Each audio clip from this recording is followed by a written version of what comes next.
Sveiki draugai, esu Rokas Burnys ir tai mano antrasis epizodas. Visų pirma, aptarkime pirmą epizodą. Viskas buvo nauja, šiek tiek neįprasta. Dabar namuose, kadangi filmuojam, viskas pasikeitė iš planavimo, stovi šviesos kameros ir šiandien už kameros sėdė Gytis Suited Media. Tai dar kartą ačiū jam, kad palaiko šitą projektą. Toliau dirba, važiuoja, filmuoja. Tikiuosi, tęsim bendradarbiavimą ir toliau. O kalbant apie pirmą laidą, tai tikrai pačiam pradžioje buvo vis tiek kažkaip keista save matyti, tikriausiai kiekvienam keista, kai žiūrit save kalbant ar video vėliau peržiūrit, kad savo visai kitaip atrodot. Tai buvo nauja, buvo nedrąsu žiūrėti, po to norėjau gerai analizuoti video, tai peržiūrėjau net 3 kartus, tai kaip pirmas blynas, sakyčiau, visai neblogai gavosi. Tikrai ačiū visiems, kurie parašė žinutes, ką mano apie podcastą. Buvo visokių pasiūlymų, vienas iš pasiūlymų, kad galėtų būti trumpesnis, kitas iš pasiūlymų, kad galėtų būti ilgesnis. Tai dėl to išvedžiu vidurkį ir paliekam tą patį apie valandą. Taip pat buvo pasiūlymų, kad gal man pačiam būtų lengviau, jeigu kalbėčiau ne vienas, tai tikrai pritariu šitam pasiūlymui. Tikrai kol kas turiu vieną žmogų numatęs, kurį raginu ateiti, tai tikrai būtų su juo įdomu pakalbėti, nes žmogus irgi domisi šiandieniniam aktualiam ir būtų tikrai įdomu padiskutuoti ir ta tokia nuomonė nebūtų vientisa. Tai tikrai ačiū visiems, kanalas buvo sukurtas tik dieną prieš įkelimą ir dabar jau turi virš 200 subscriberių. Per savaitę video peržiūrė beveik 2000 žmonių, tai kaip visiškai nežinomam šviežiam žmogui, tai manau, kad tikrai rezultatai neblogi.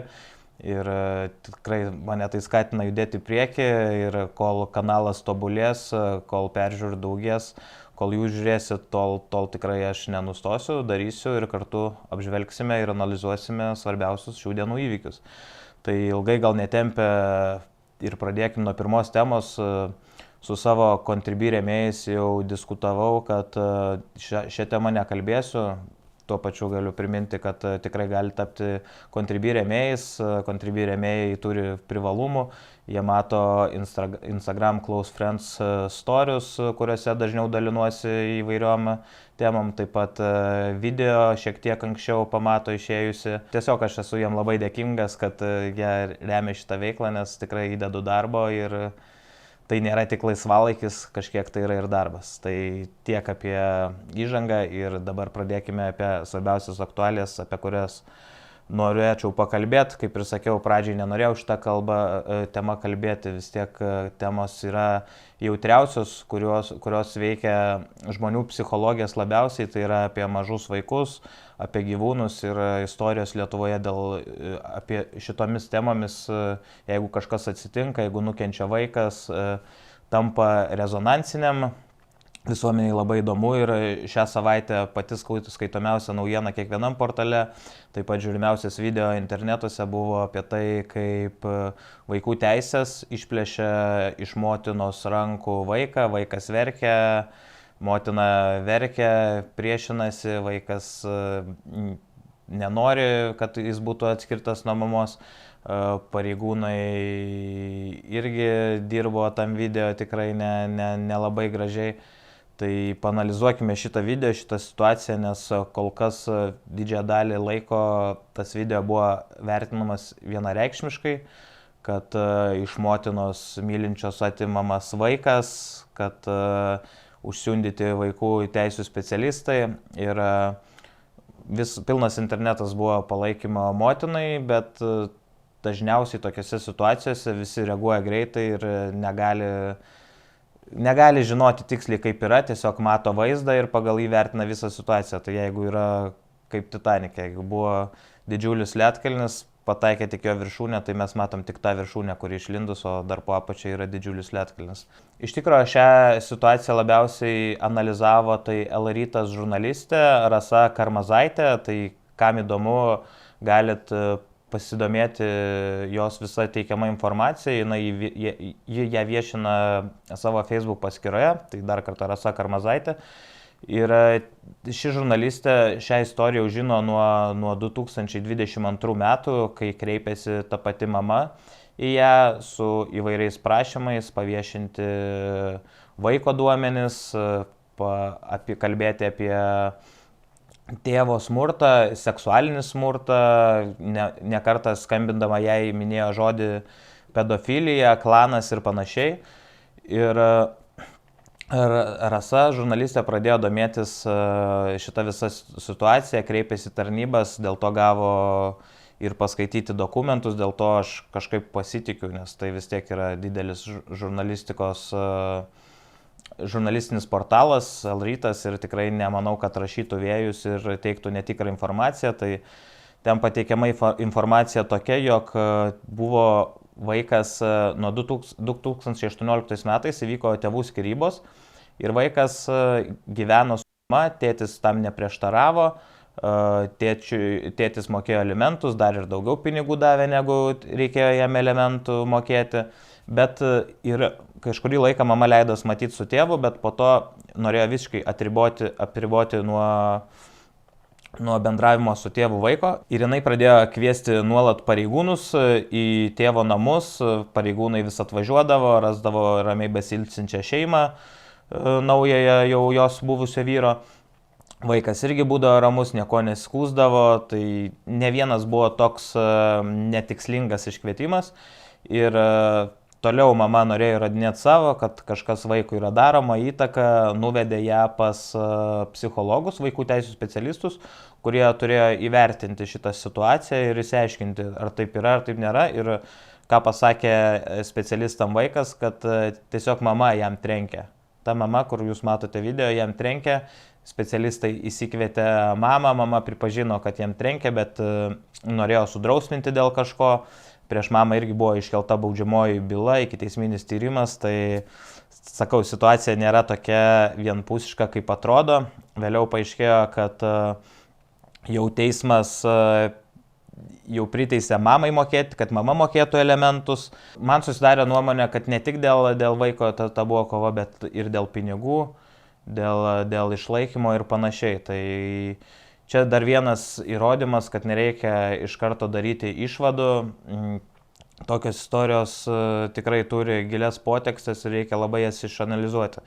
Ir jeigu darant išvadą, tai manau kalčiausia šitoj situacijai mama, nes padarė vieną pirmą žingsnį, kuris gali sutraumuoti vaiką ir gali vėliau tam vaikui jaustis labai didelės pasiekmes. Tai mama gruodžio 2 dieną paviešino šitą video pati savo Facebook paskyroje, neuždengus vaiko veido.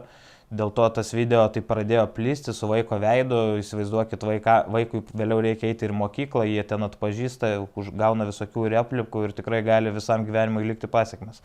Tai didžiausia klaida buvo padaryta mamos, kuri paviešino šitą video. Ir visas pats elgesys, nes mes esam teisinė valstybė. Mums reikia, jeigu mes ignoruosim teismų sprendimus, nepasitikėsim policiją, gaisrinę, mes būsim labai tokie visi nelaimingi žmonės ir niekada nesijausim saugus ir tokie tikrai būsim nelaimingi žmonės, dėl to, kas bebūtų, gali atrodyti mums neteisingi kartais sprendimai, bet teismais, jų sprendimais, institucijom turim visada pasitikėti ir jom kliautis. Tai buvo vaikų teisų institucijos nustatė, kad vaikui saugesnė aplinka yra iš tėčio pusės, dėl to mama, kai turėjo grąžinti vaiką, jo negrąžino, slapstėsi, todėl vaikas čia dar nuo vasaros nėjo į mokyklą, mama bijodavo, kad ten mokykloje vaiką paims, tai irgi vaikam turi būti suteikiamas mokslas ir čia nėra normalu, kad mama gyvenantį Alytuj išvažiuoja į Palangą, užsidaro ten su vaiku ir slapstosi. Tai vėliau buvo sužinota jų gyvenamoji vieta. Čia viskas įvyko rugsėjo 21 dieną, kai atvyko vaikų teisų specialistai pas mamą į butą į Palangą ir kadangi, kaip ir sakiau, didžiausia kaltė tenka dėl video paviešinimo, nes nukentėjusysis yra pagrindinis vaikas, vaikui padaryta žala dėl tėvų ginčų, dėl turbūt pavydo, neapykantos vienas kitam, o kas dar šitoj situacijai pridarė begalę klaidų, tai aišku ir vaikų teisų specialistai, kurie tikrai pats prezidentas Gitanas Nausėda pasisakė Facebook paskyroje, kad negali tai būti. prie vaiko taip negalime elgtis, nes buvo tiesiog atplėštas vaikas nuo mamos, tai čia jau tos institucijos turi tirti jų darbą ir žiūrėti, kas buvo padaryta blogai, nes tikrai jeigu žinojo vaikų teisės, kad motina yra, kaip čia pasakyti, švelniau piktybinė, dažniausiai nesutinka su sprendimais, tai tikriausiai, kad kažką bus sugalvojus ir nebus taip lengva paimti vaiką, o vaikas tikriausiai turėtų būti paimamas ne tokiais būdais, kai prie motinos jį atplėšia. Tai čia jau vertinimai institucijom, kuriomis mes, kaip ir sakiau, pasitikim. Ir šią istoriją tikiuosi sužinosime, kuo jį baigėsi, bet daugiau, kad tokie video neplystų būtų gerai, nes čia yra šeimos tragedija. Visos tokios dramos šeimų, kai yra skyrybos tėvų, vaikai, dalymaisi turto, tai yra tragedijos ir turėtų būti sprendžiamos šeimoje.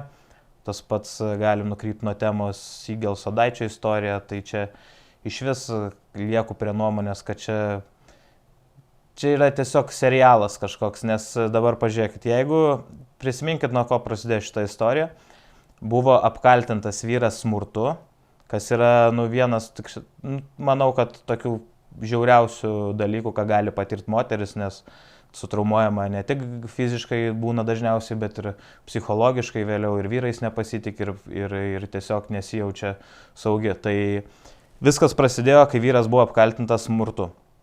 Jeigu tai yra tiesa, dabar visose, žiūrėkit, ateini podcastai, laidos, Sodaitis sėdi, visi šypsosi, palaiko, tai mes taip legalizuojam smurtą, jeigu visi palaikom, visur kviečiam, visi tokie draugiški, taip smagu su Laurynu. Bet jeigu tai yra netiesa, jeigu greičiausiai taip atrodo, kad yra netiesa, nes nebuvo nei jokių nuotraukų, nei jokių teismo sprendimų, tai tada motina gaunasi manipuliatorė, manipuliuoja didžiulę savo auditoriją žmonėm ir visi toliau tai pateisina, visi šypsosi, visi seka, visi laimingi. Tai dar kartą, kodėl tai yra serialas, nes dabar visiems įdomu, kas dabar vyksta, kas šitoj serijai, 500 serijai. Ir niekas nebepamena, kas buvo pirmoji serija ir nuo ko prasidėjo. Ir niekam tai yra nebeįdomu, abu geri, smagus, nors kažkuris smurtautojas, kažkuris melagis manipuliuotojas galimai gali būti. Tai va tokios situacijos, šita situacija buvo, nežinau, labiau atrodo kaip šou. Kitos situacijos būna tokios dramiškos ir žmonėms aišku įdomios, nes gal kažkas ir savo istorijos pamato tame, savo pažįstamų istorijos ir kadangi tai labai taip tikra, ten mes skaitom naujienas pasaulio, kur kažkas toli, tai atrodo, kad tiesiog vos ne irgi kaip žiūri filmą, o tokios istorijos jautrios, kur vyksta Lietuvoje, tai kiekvienas gal save atpažįsta kažkurioje situacijoje. Tai iš tikrųjų linkiu, kad tokios istorijos neplystų, pasitikėkim savo tarnybom, kurios tokias istorijas turėtų išspręsti ir tikrai linkiu visiems gyventi taikiai, nesipykti šeimose, vaikai didžiausias turtas, santykiai didžiausia vertybė ir būkit laimingi dėl menkniekių, ypač kai dabar šiais laikais atrodo žmonės skiriasi, kur pažiūri ir senais laikais, kiek kalbu su seneliais, tėvais, kad tokių dalykų nebūdavo. Buvo prioritetas kiekvienose santykiuose išsaugoti santykius, kas be nutiktų. Dabar kažkaip vėjas papučia, biški geriau, ten biški atsibosta. Tai šios temos pabaigai palinkėčiau visiems būti atlaidesniems, labiau vertinti vienas kitą ir laimingo gyvenimo savo šeimose. O dabar prieinam prie kitos aktualijos, kuri šią savaitę labai buvo diskutuojama, nes išėjo Lietuvos valstybės saugumo departamento vadovas ir pateikė tokią informaciją, jog į Lietuvą dabar masiškai vyksta baltarusių migracija ir jeigu Seimas nesureguliuos to judėjimo, neįves kažkokių stipresnių gairių, kad ne visus galime įsileisti, baltarusių gali labai daug patekti į Lietuvą ir vėliau jie gali būti nekontroliuojami. Tai pagal statistiką dabar Lietuvoje, įsivaizduokit, paskutiniu metu labai išaugo šitie skaičiai, aišku, dėl karo Ukrainoje, tai šiuo metu Lietuvoje gyvena 200 000 užsieniečių, kas yra 7% nuo visų Lietuvos gyventojų. Tai 7% dabar ne užsienio lietuviai, tarkim, ten ne Lietuvos rusai, bet užsieniečiai turintys kitų valstybių pasus. Iš jų, aišku, yra 90% ukrainiečių. Tai ukrainiečių šitą skaičių galim aš sakyčiau, iškart padėti, nes suprantama karo padėtis, daugiausia vis tiek Lietuvoje dabar yra moteris ir vaikai. Jie dirba, jie mokosi lietuvių kalbą. Išėjome šį savaitgalį su drauge į Vilnių pasivaikščioti, užėjome į ukrainiečių kavinę atidarytą, kurioje yra ukrainietiškas maistas, dirba ukrainiečiai. Ir mūsų aptarnavo mergina vardu Olha. Ir karas dar vyksta 1,5 metų, bet jinai taip stengiasi, taip atrodo tuos žodžius taip teisingai tarė, aišku, dar kartais gal jinai tarė, bet nelabai supranta, ką tai reiškia, nes galiu pasakyti, kaip atrodė mūsų pokalbis. Aš paprašiau kotletų su ryžiais, jis sako, bet ir su mėsa. Sakau, jo, kotletai gali ir su mėsa būti. Tai šitas kalbėjom, tada užsakėm virtinukų su vyšniom, aišku, gavom lietinių blynų su vyšniom, tai nieko nesakiau, nepykstam, stengiasi. Ir vėliau paprašėm vandens, jinai sako, vandens, sakau, vandens. Jinai sako, asotis, sakau, asotis. Ir atnešė kompoto asotį. Tai vandens taip ir negavom, bet sakau, labai patiko tos pastangos kalbėti, kad mokosi mūsų kalbą, nu aš neįsivaizduoju, pas juos kalba yra kirilica, tai per tiek laiko išmokti lietuvių, va taip tiesiog teisingai žodžius tarti, mandagiai bandyti bendrauti, tai tikrai yra didžiausias pagarbos vertas dalykas. Tai ukrainiečiai čia dauguma jų, kaip ir sakiau, visur yra visokių žmonių, bet dauguma jų yra dirbantis, stengiasi jie išmokti lietuvių kalbą, todėl juos paliekame ramybėje, kalbam apie kitus skaičius. Tai Lietuvoje šiuo metu gyvena 62 000 Baltarusijos piliečių ir 16 000 Rusijos piliečių. Iškart noriu paminėti, kad aš nekalbu apie čia senai gyvenančius Lietuvos rusus, pats pažįstu nemažai Lietuvos rusų, kurie irgi smerkia karą Ukrainoje, nepalaiko režimo, palaiko Ukrainą ir tikrai nieko negalima sulyginti tų, kurie tiesiog atvyksta dėl kitų priežasčių, su tais, kurie jau senai gyvena Lietuvoje, puikiai kalba lietuviškai ir yra kai kurių iš jūsų mūsų draugai. Tai pakalbėkime apie tuos, kurie tiesiog atvyksta. Gal apie rusus, tai nors galim čia iš tikrųjų Rusija ir Baltarusija, tai Baltarusija yra nesavarankiška valstybė šiuo metu. Tai joje yra Rusijos reguliari kariuomenė, joje yra Rusijos technika, FSB visokių agentų, tai patys suprantam, kad Baltarusija šiuo metu nėra savarankiška valstybė ir tos valstybės piliečiai dabar plūsta į Lietuvą. Turbūt daugumą pasakytumėt, kad tie žmonės bėga nuo režimo, bet ne, valstybės sienos apsaugos departamentas skirsto, kas bėga nuo režimo, nuo represijų, kas pasisako prieš Lukašenką ir nenori ten būti. Iš tų visų 62 000 baltarusų yra tik 1000, kuriem pritaikyta, jog tai yra nuo režimo. 8 iš 10 naujų migrantų yra ekonominiai migrantai, kurie čia atvažiuoja dirbti, užsidirbti, gerinti savo gerbuvį. Ir dabar daugumai laidų diskutuoja dažnai ir politikai, ir yra dvi pusės. Vienoje politikai, kitoje saugumo departamentas, krašto apsaugos atstovai įvairūs. Yra aišku ir politikų, kurie už tai pasisako, bet didžiosios daugumos dėl to nėra. Ir politikai sako, kad čia labai gerai, kad kyla Lietuvos ekonomika. Lietuvos verslas irgi, konfederacijos vadovas čia ne vienoje laidoje kalbėjo, kad verslas irgi nori, kad atvažiuotų baltarusai į Lietuvą, nes labai trūksta darbo jėgos.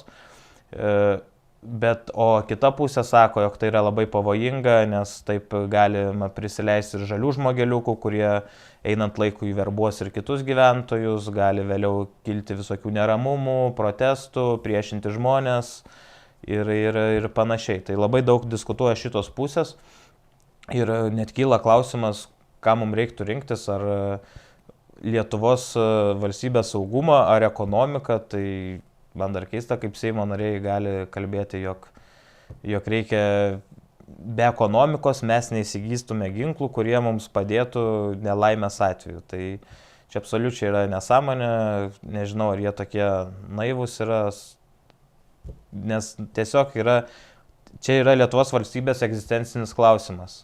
Tokius kiekius priešiškos valstybės aš sakysiu, kad Baltarusija yra priešiška, kol ten režimas nepasikeitęs, tai yra priešiška. Tikrai yra baltarusių žmonių gyvenančių Lietuvoje irgi, kurie mano draugai, aš pats baltarusių nei vieno nepažįstu Lietuvoje, bet mano draugai pažįsta, kurie tikrai yra demokratiški, kurie atvykę čia, nes nenori ten gyventi, bet kalbėkim vis tiek apie Baltarusiją kaip apie priešišką šalį ir iš jos dabar plinta didelis srautas žmonių. Dabar Seime įregistruota yra pataisa, Laurynas Kasčiūnas, ten Paulius Saudargas ir dar keli politikai pateikė tokią rezoliuciją, kad būtų įleidžiami į Lietuvą tik arba aukštos specialybės kvalifikacijos darbuotojai, tarkim ten IT specialistai ir panašiai, arba tiem, kuriem bus suteiktas politinis prieglobstis dėl represijų, dėl režimo, kad juos persekioja, kad jie yra prieš režimą. Ir tokiu atveju negalėtų patekti Lietuvą labai daug baltarusių, kurie dirba transporto sektorėje, pervežimų sektorėje, taip pat statybų sektorėje.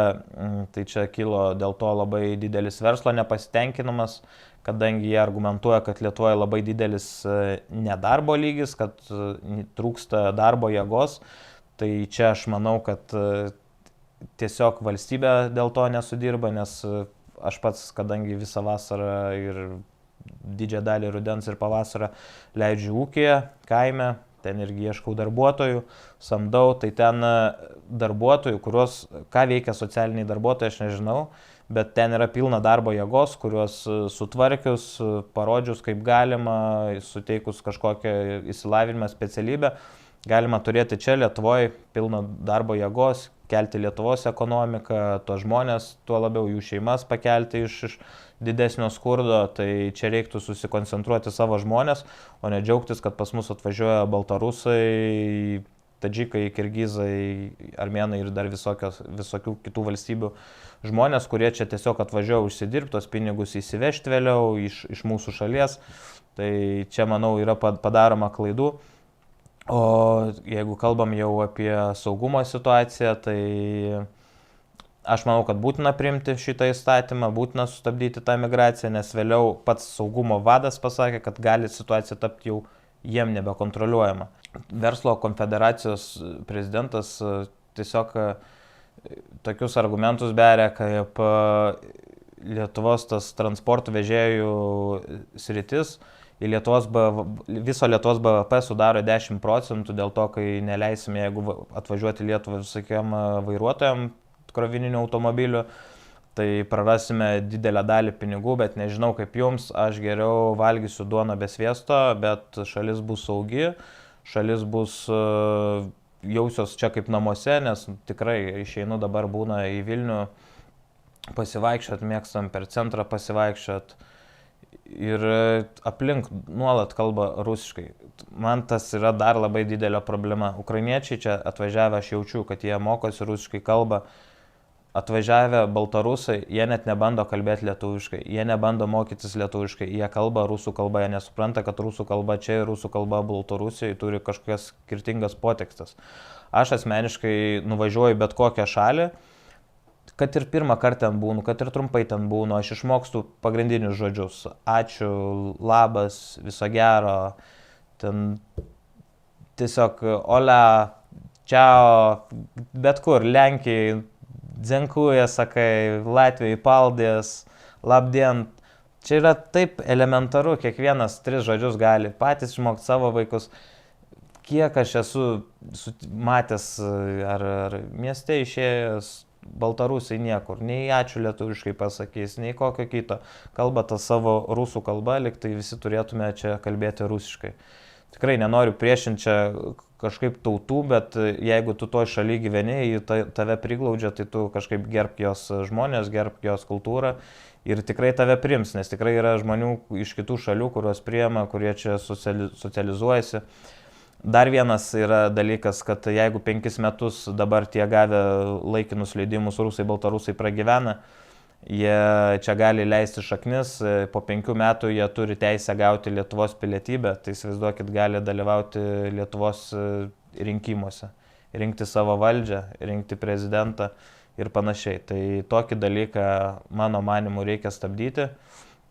Jeigu tu esi prieš režimą, tampi politinio prieglobsčio prašytojų, turi savo skiltį, jei čia atvažiuoju įsidirbti, nenori mokintis mūsų kalbos ir panašiai, tai palaikysiu savo šalies poziciją, savo saugumo departamento šalies poziciją, kad reikia stabdyti šitą migraciją, nes tikrai tie baltarusai atvažiavę, aš net nebejoju, kad dabar yra pilna žvalgybos agentų prileista į Lietuvą, kurie stebi situaciją, kurie žiūri, kokia, kaip aš mėgstu dažnai kalbėti apie moralę, kokia yra mūsų visuomenės moralė, ar mes palaužiami ar nepalaužiami, tai reikia kuo labiau mažinti tokių žmonių, tuo labiau tiem patiem tūkstančių žmonių, kurie pabėgė nuo režimo, tai yra irgi nesaugumas, kai tiek žmonių patenka, tarp jų neaišku, kas patenka ir jie gali persekioti tos žmonės, kurie pas mus atvažiavo tikrai dėl saugumo. Tai tiek gal apie Baltarusiją, tiesiog būkim stiprus, nes niekada nežinai, kur visuomeniai gali būti žmogus, kuris stebi, kaip elgiamės ir panašiai, tai būkim tokie vieningi, patriotiški ir parodysim, kad esam stiprus. Tai pereikim toliau prie trečios temos, kas šią savaitę buvo aktualiausia Lietuvoje, tai dar vienas labai įdomi man tema buvo, bet aišku, apie ją dar nėra labai daug informacijos, galbūt vėliau galėsiu daugiau kažkokios pateikti, tai buvo žurnalistinių tyrimų centras Siena, išsiaiškino, jog Lietuvos pilietybė yra įgyję vieno turtingiausio pasaulio žmonių, kurio turtas vertinamas 9 milijardais, Romano Abramovičiaus vaikai. 2 vaikai įgyję Lietuvos pilietybę, prieš pat karą Ukrainoje tiem vaikam buvo perrašyta pusė Abramovičiaus turto. Dabar Romanas Abramovičius, rusų oligarchas, yra įtrauktas į ES sankcijų paketą, jam yra pritaikytos sankcijos ir dabar tą 4 milijardų perduotą turtą, kažkuria jų dalį valdo Lietuvos piliečiai, Abramovičiai. Tai toks yra sankcijų apėjimas, tai va čia tiesiog nesudirbo Lietuvos valstybės kai kurios institucijos, leido tam įvykti, sukluso tik dabar, labai nemalonu, kad apie tai sužino visuomenė iš žurnalistų, o ne iš politikos, ne iš kažkokių atsakingų asmenų, kurie turėtų tam temą pasidomėti ir greičiausiai įvertinus situaciją atimti pilietybę iš tų žmonių, nes akivaizdžiai taip yra apeinamos sankcijos. Tai informacijos dar labai nedaug, buvo surinkta spaudos konferencija, vidaus reikalų ministerija atsakymai tokie labai kažkaip vaikiškai pasirodė, patys liktai nieko nežino, jų klausė, kada sužinojot, jie nepamenu, kada sužinojo, labai keista oficialios institucijos spaudos konferencija. Tai tikėkime, kad tos institucijos dirbs geriau, kad nereiks žurnalistam visų svarbiausių naujienų sužinoti. Tai kol kas šią temą trumpai, tiek, kai kuriam temam daug labai nenoriu įsiplėsti, tiesiog noriu apžvelgti, kas įvyko. Kita naujiena, kad Tarptautinis olimpinis komitetas nusprendė, kad leis dalyvauti Rusijos ir Baltarusijos atletams olimpinėse žaidynėse, tik ne komandinėse sporto šakose. Tas man irgi atrodo sukels tokį labai politinę potekstę, nes net nebejoju, kad atsisakys dalyvauti Ukrainos sportininkai ir tiesiog taip, rusai tai pavers dar vienu ginklu prieš Ukrainą, nes vis tiek jie nebejoju, kad tie sportininkai kažkokiu būdu palaikys, jie rungtyniaus po neutralia vėliava, bet visi mes suprantam, negros himnai, nebus Rusijos vėliava, bet mes visi suprasim ir pagal pavardės, ir pagal tai, kad jie neutralūs sportininkai, iš kur jie yra. Nuo karo pradžios Ukrainoje žuvo jau 500 profesionalių sportininkų, tai įsivaizduokit, ukrainiečių tiek sportininkų, iš kurių tikrai dalis buvo olimpinėse žaidynėse, žuvo kare, o čia atvažiuoja rusai, kurie dalyvauja renginiuose karo palaikymo Maskvoje, Sankt Peterburge ir kitur, nebejotinai palaiko karą, nebejotinai gali būti, kad iš kažkurių sportininkų šeimų broliai, seseris ar kažkas irgi kariauja kare, žudo ukrainiečius ir dabar jie atvažiuoja, lyg niekur nieko, dalyvauja olimpiadoje tikrai atrodo, kad pasaulis jau pradeda, kaip tik turėtų, jeigu dabar kare tikrai yra sudėtinga, nesiseka, trūksta kai kurių medžiagų, ginklų, tai bent tos sankcijos turėtų kažkokios būti, kad rusai bent psichologiškai norėtų kuo greičiau karą užbaigti, pasibaigti. Dabar mes jiem jau pradedam leisti sporto renginiuose dalyvauti. Žiūrėjau video šią savaitę, Putinas atskrido į Jungtinius Arabų Emiratus, kadangi šiaip jam išduotas arešto orderis Hagos teismo tarptautinio.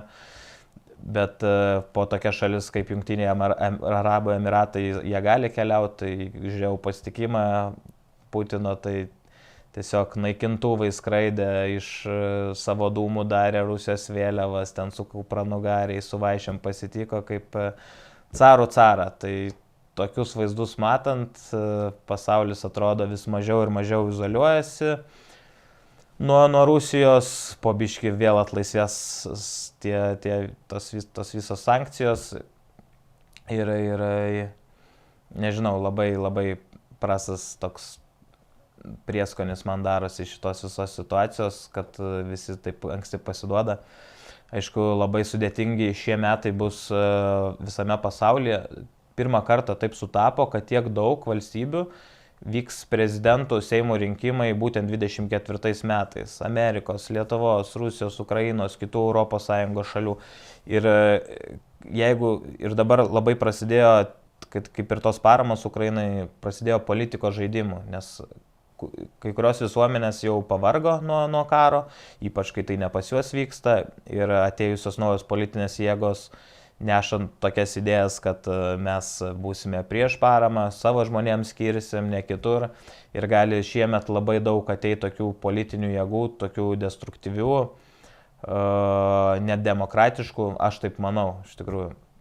Tikiuosi taip nebus. Ir dėl to bus dar sunkiau Ukrainai dėl savo paramos įsikovoti ją. Amerikoje gali ateiti respublikonai, kurie pasakė, kad tikrai blokuos paramą Ukrainai.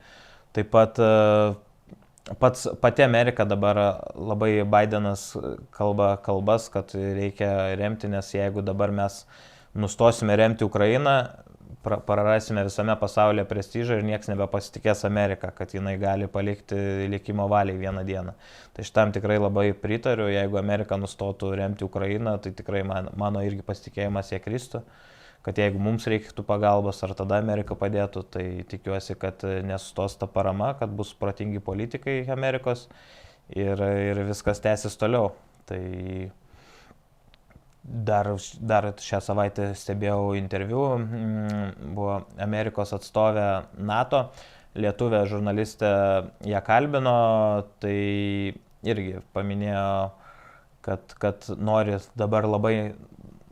kuo daugiau Ukrainai, bet kyla visokių politinių priežasčių pasipriešinimo.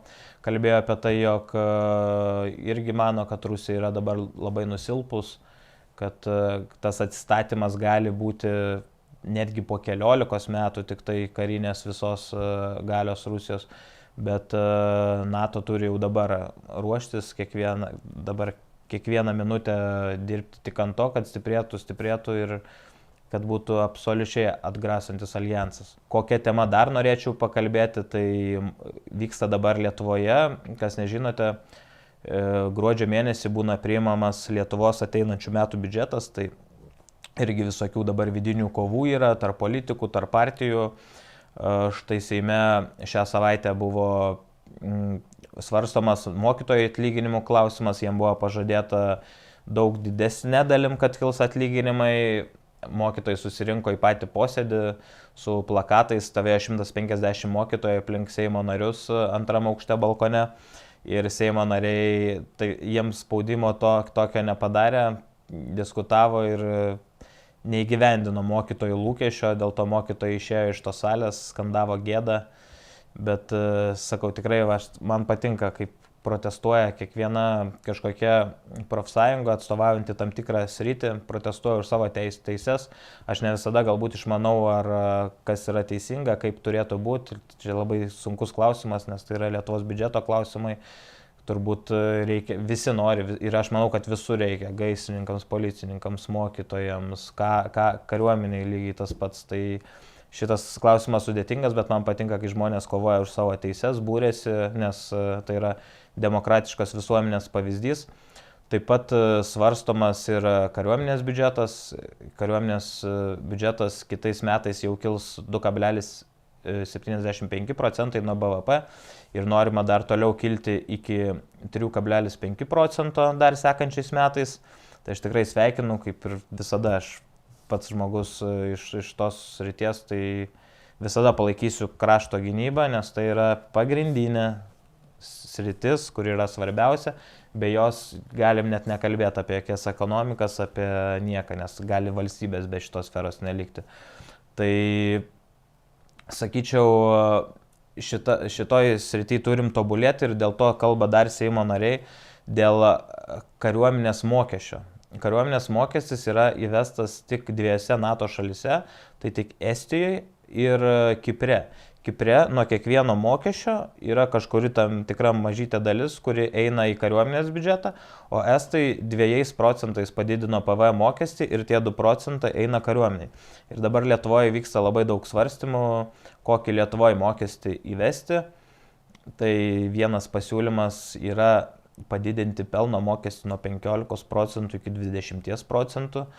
Bet verslas vėl labai priešinasi, nes tada atrodo, jeigu tu neturi pelno, tai neremi kariuomenės ar kaip ir panašiai. Taip pat dar vienas siūlymas yra irgi sulaukęs labai daug priekaištų didinti PVM, kuris Lietuvoje ir tai yra vienas didžiausių Europoje, kuris kažkada buvo priimtas kaip laikinas PVM mokestis, bet kaip matom, liko ilgam. Tai kiti politikai sako, pradžiai nebent numažinam PVM, tada jį padidinam ir tą dalį padidinimo nuo mažesnio skiriam kariuomeniai. Ir trečias mokestis, kuris kol kas man atrodo, kad daugiausiai pritarimo sulaukia, tai tiesiog, kad kiekvienas gyventojas mokėtų krašto apsaugos mokestį per metus. Man irgi šitas atrodo, nes jeigu PVM padidintų, tai tiesiog mums maisto produktai taptų brangesni, prekės taptų brangesnės ir mes tiesiog piktėtume nuo to, nejaustume, kad remiam kariuomenę. O kariuomenės mokestis mes žinom, už ką mokam jį ir kad mokam kariuomeniai, tai aš tikrai palaikyčiau kariuomenės mokestį. Ir šią temą galbūt tiek lauksim, nes dabar dar tas biudžeto svarstymas vyksta. Vieni protestuoja, jeigu jūs nepasakysit, jeigu jūs nepadarysit to, ko mums reikia, mes tada už jūs nebalsuosim, nes turi būti tam tikras balsų skaičius, Seime didžioji dauguma turi balsuoti už, kad būtų priimtas, o iki tol vyks diskusijos, nežinau, žaidimai tokie politikų ir panašiai. Tai kol kas dar stebim situaciją, klausom, vėliau aptarsim, koks tas biudžetas priimtas, kas kitais metais keisis ir galėsim labiau matyti situaciją, ar tai palies mus labiau, ar nukentėsim nuo to. Aš kaip ūkininkas jau matau, nuo ko nukentėsiu, pakils akcizai alkoholiui, tabakui ir kūrui, tai alkoholiui ir tabakui gali brangti kiek tik nori, neaktualu, bet kūrui jau ūkininkam šitas klausimas aktualus, tai šitą tikrai seku, stebiu ir jeigu būtų ūkininkų protestas, aš irgi dalyvaučiau, noriu atstovauti savo veiklos interesus ir tai yra normalu ir linkiu kiekvienam atstovauti tą, ką darote ir kad tai kiltų ir būtų patenkinti jūsų poreikiai valstybei. Dar kas šią savaitę įvyko Europoje, tai įvyko ES viršūnių ir Kinijos prezidento sutikimas. Tai kad jau tokie sutikimai vyksta, jau yra geras ženklas, bet rezultatų bent iš tokių, kaip politologai išvelgia tokias detalės, atrodo, kad tas sutikimas nedavė, nes nebuvo po to nei bendros kažkokios spaudos konferencijos, nei labai pozityvių komentarų. Buvo paprašyta netiekti jokių prekių Kinijos Rusijai, kurios padėtų kariniai pramoniai. Tai ką atsakė Kinijos atstovai, jog Rusija yra suvereni, autonominė valstybė ir mes negalim jai sakyti, ką daryti. Jinai pati turi daryti viską, kad užtikrintų savo šalies saugumą. Tai ką dabar Ukraina Ukrainoje daro Rusija, tai yra vadinama užtikrimu šalies saugumu pagal Kiniją. Tai patys galite susidaryti savo nuomonę, ką apie tai manot. Smagu, kad jau tos šalis, nes tikrai Kinija yra pavojinga šalis, jinai yra milžiniška valstybė, gyventojų skaičium, tai yra didelė jėga ir kontaktą vis tiek reikia palaikyti su jie, tai tas bent džiugina, bet kažkokių, kad būtų sąlyčio taškų tarp ES ir Kinijos kol kas tikrai nesimato. Ir pasaulio naujienų pagrindinės, manau, aptariam. Tikrai liūdna, kad pasaulis atrodo šiuo metu toks susiskaldęs. Labai man patiko šią savaitę nuotraukos ir video, kurie pradėjo plisti, kad Argentinoje per prezidento inauguraciją vienoje patalpoje susitiko Vengrijos prezidentas Orbanas ir Volodymyras Zelenskis. Ir taip griežtai Volodymyras kalbėjo su Orbanu, niekas nežino, ką jie kalbėjo, bet tikrai taip atrodo, jie per politinius tos laukus pykosi viso to karo metu. Vienintelė šalis ES, kuri nepritarė paramos paketam, buvo Vengrija ir dabar vyriškai jie kažką pasikalbėjo ir atrodo, kad Zelenskis bent paaiškino, kas yra karas, kokia yra situacija ir atrodė Orbanas šiek tiek sutrikęs, o Zelenskis patenkintas tuo, ką jam pasakė. Tai vat, tikrai įdomu, gal vėliau kažkas atskleis, apie ką buvo kalbama. Tai Europos naujienų, manau, Europos ir pasaulio pagrindinės aptariam, galim sugrįžti šiek tiek į Lietuvą, kur prasidėjo jau prezidento rinkimo kampanijos. Nausėda paskelbė, kad sieks antrosios kadencijos, kas mano manimu reiškia, jog greičiausiai jis bus perrinktas. Jeigu su tokiais prezidentais kaip Nausėda yra labai paprastas dalykas, jeigu jie nebūna per tą savo prezidentavimo laikotarpį kažko daugiau prisidirbę, dažniausiai būna prezidentas perrinkamas, jo dabar reitingai yra pakankamai geri. Nors dažnai visose dalykuose ar politologai ar kariuomenės kažkokie atstovai pasikliauna apklausomis, bet man tos apklausos iš tikrųjų nekelia didelio pasitikėjimo, nes įsivaizduokit, jūs gatvėje būna apklausos, ar eitumėt ginti šalies. Prie jūsų prieina gatvėje žmogus, jūs aišku, patriotas, ten čia svetimas žmogus, ką jūs jam sakysit, kad ne, pasislėpčiau kažkur, jūs sakysit taip, ginčiau. Taip pat su dėl politikos reitingų balsavimais jums ateina, paklausia kažko ir jūs gal net neinat, tie žmonės gal ne visada einat balsuoti, bet atsakot savo variantą arba ar jums palankiai vertinat Nausėdą. Nu, palankiai. Pagal tai Lietuvos politikai yra vertinami ar palankiai vertina ar nepalankiai. Tai Nausėda dabar didžioji dalis Lietuvos pagal apklausas vertina palankiai. Ir jeigu kažkokio specialaus kandidato naujo netikėto neatsiras, tai aš net nebejoju, kad jis bus perrinktas. Jo pagrindiniai varžovai bus arba į antrą turą pateks arba, manau, Ingrida Šimonytė, kaip ir praeitais metais, nes jaunimui vis tiek jinai asocijuojasi kažkaip su protingu vadovavimu, mokėjimu šnekėti ir vis tiek jinai surinks didelę dalį balsų. Arba naujasis kandidatas, kuris praėjusią dar savaitę prisistatė, tai Ignas Vėgėlė. Čia buvo klausimų man ir Contribui, padiskutuok, ką manai apie naują kandidatą Igną Vėgėlę.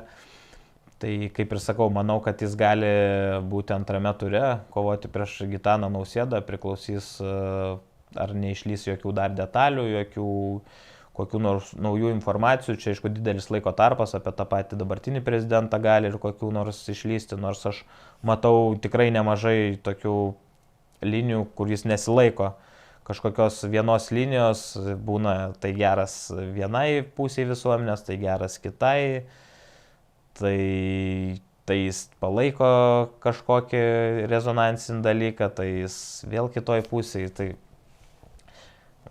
prisimedžios balsų iš abiejų pusių ir to reikės. O Ignas Vėgėlė yra įdomi asmenybė iš tikrųjų.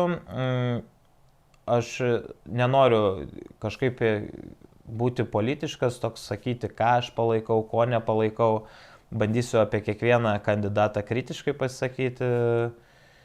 Vėliau savo laidose, dabar apie visus tikrai nekalbėsiu. Manau, kol kas, kurie iš paskelbusių dalyvauti, yra šitie 3 pagrindiniai. Tai labai įdomus man kelias. Ignas Vėgėlė, kaip atsirado politikoje, jis tiesiog buvo advokatų tarybos pirmininkas ir dėl vienos kalbos, ten gal 5 minučių ar 10, kuri pasirodė Facebook'e, jis tapo vienu populiariausiu žmogum Lietuvoje. Ta kalba yra apie tai, kaip nereikia pasitikėti praktiškai šiuolaikinę mediciną. Ir tai sumobilizavo žmonės, taip jis tapo populiarus. Tai vat, man jau raudonos linijos šio žmogaus atsiradimo politikoje istorijai. Jis atsirado nuo prieštaravimo šiuolaikiniai medicinai. Toliau žiūrėjau, buvo ir diskusijų laidose, buvo dėmesio centre pas Edmundą Jakilaitį, tai ką pastebėjau, kad žmogus tikrai akivaizdžiai nebijo pameluoti. Ten jo buvo klausima, dabar jam buvo net advokatų tarybos komisijoje iškelta, skundas iškeltas buvo nagrinėjimas dėl to, jog jis menkino paramos Ukrainai, tie, kurie teikia paramą Ukrainai, jog rinko paramą, po to važiavo žaisti į Las Vegasą, kazino ir taip tikrai davė žmonėms suprasti, kad nereikia remti, atgrasė žmonės, dėl to buvo kreiptasi į advokatų garbės teismą, taip liktai skamba, galbūt komisija, tiksliai dabar nepasakysiu. Tai irgi tokie pasisakymai ir toj laidoj, kur aš kalbėjau su Edmundu Jakilaičiu, visi supranta, ką jis turėjo omeny. Jis turėjo omeny Andrių Tapiną, kuris važiavo žaisti pokerio kažkuriuo metu per paramos rinkimą į Las Vegasą. Pokeris vieni vertina, kad tai yra azartinis žaidimas, kiti, aš pats turiu vieną gerą draugą, Vladą Tamašauską, kuris yra vienas geriausių Lietuvoje pokerio žaidėjų ir labai rimtai žiūri, tai ruošiasi dieną naktį, važinėja, dabar irgi yra, žinau, Las Vegase, garsina Lietuvos vardą, iškovoja didžiulius prizus, laimi didžiulius turnyrus, tai pokeris irgi tikrai galima, ten reikia ne tik tau, kad sėkmės, bet tikrai reikia daug ir mąstymo. Todėl, aišku, daugumos Lietuvoje žmonių Las Vegasas pokeris skamba tikriausiai kaip azartiniai lošimai daugiau. Tai jis akivaizdžiai apkaltino Andrių Tapiną, kuris išvažiavo į Las Vegasą žaisti pokerio ir nuolat apie tai kalbėjo, rašė, tiesiog nepaminėdama žodžio Tapinas. Ir atėjęs į laidą pas Jakilaitį, Jakilaitis paklausė, ar jūs čia minėjote Tapiną. Jis sako, ne, aš nepasakiau, ką čia išgalvojau istoriją. Ir tiesiog net salėje susirinkę žmonės, kurie buvo neutralūs, dauguma jų net palaikė Igną Vėgėlę, jie galėdavo komentarus, klausimų. Tai šypsojas, nes 5 kartus turbūt perklausė, ar tikrai, kodėl meluojat, nemeluoja, tai žmogus akivaizdžiai nebijo pameluoti. Tai aš pavadinčiau tai nepatikimu žmogumi, iš tiek, kiek jį pažįstu, bet dar laukia daug debatų, daug visko, tai sužinosim, ar tai patikimas, bet kadangi jo karjera prasidėjo nuo to, kad jis neigia dabartinę mediciną, tai jeigu turėsime prezidentą, kuris nepasitikė šių laikų mediciną, tai gali valstybė labai prisidirbti, nes prezidentas reprezentuoja Lietuvos valstybę vakaruose, susitikimai su kitų šalių vadovais ir jeigu vis tiek diplomatija yra toks dalykas, tu galbūt turi ir kitokią nuomonę, bet vis tiek turi vadovautis bendriniam normom, jeigu yra dabartinė medicina, yra nauja, moderni, tai išbandyta ir patvirtinta visų organizacijų, tai tu privalai ją pasitikėti, tu negali kurti sąmokslo teorijų. Turėdami tokį prezidentą mes galim tiesiog tapti antra Vengrija arba tokia šalis, kur tiesiog atgrasysim ir investicijas savo šalį ir kažkokį palankų požiūrį savo šalį. Šiaip Ignas Vėgėlė, kaip jis ateina kaip į laidas, bendrauja su žmonėm, jis iš tikrųjų atrodo, jog moka bendrauti, manau, kad yra įsilavinęs ir protingas ir šiek tiek gudrus. Tai sakau, dar reikia laukti toliau, nes aš mėgstu analizuoti žmonės, kuo daugiau žmonės matau, kaip jie bendrauja, jų kūno kalbą, tuo aš galiu labiau suprasti, ar jis yra geras žmogus ar negeras, mano nuomonė. Todėl tikrai atrodo, žmogus moka mąstyti, tik turi savo kai kurias tokias labai kontroversiškas galbūt nuomonės, bet tikriausiai mums reikia irgi tokių žmonių visuomeniai ir lauksim daugiau iš jo visokių pasisakymų ir dar galėsim labiau jį analizuoti. Tai kol kas nei labai galiu pasmerkti, nei labai pagirti. Tikrai nėra, jeigu jau matos dabar pagal žmonių reakcijas, auditorijas, kad tikrai turės savo bazę, savo rinkėjų bazę, dėl to bus tikrai įdomu, kaip jis ves tą savo rinkėjų bazę, didins ją ar mažins savo pasisakymais ir panašiai. Dėl to tai yra, gal kol kas nėra gal mėgstamiausias mano kandidatas, bet kad vienas įdomiausių, tai absoliučiai, ir jis paverš šios rinkimus tikrai labai įdomiais. Tai tiek prašė mano kontribirėmėjai pakalbėti apie Igną Vėgėlę, tai tikiuosi kažkiek sudariau nuomonę, ką bent aš apie jį manau, kiekvienas turim teisę sudaryti savo nuomonę.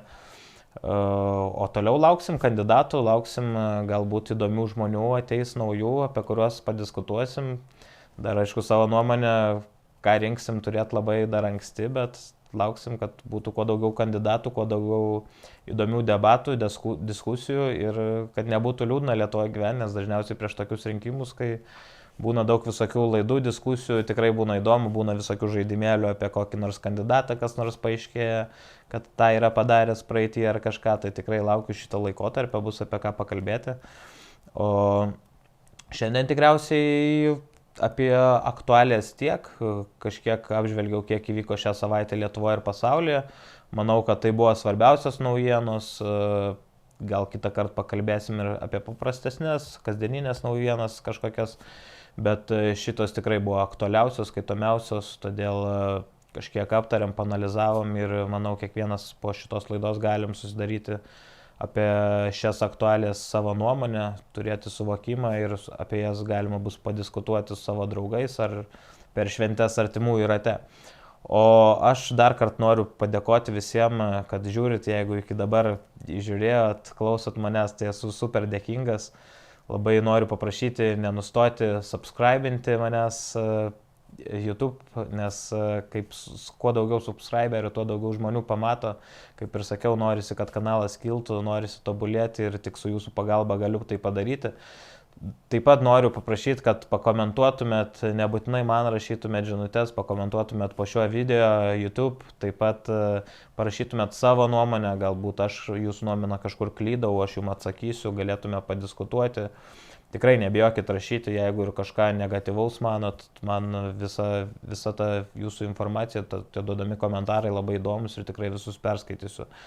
Tai kviečiu dar kartą norinčius prisijungti mano Contribui paskyrą, kurią rašysite po šio video komentare. Ir ten gausite daug daugiau informacijos, su jumis daug dažniau kalbėsiu savo close friendsuose, Instagrame, kur jūs pridėsiu. Ir taip pat jūs šiek tiek anksčiau gausite mano video.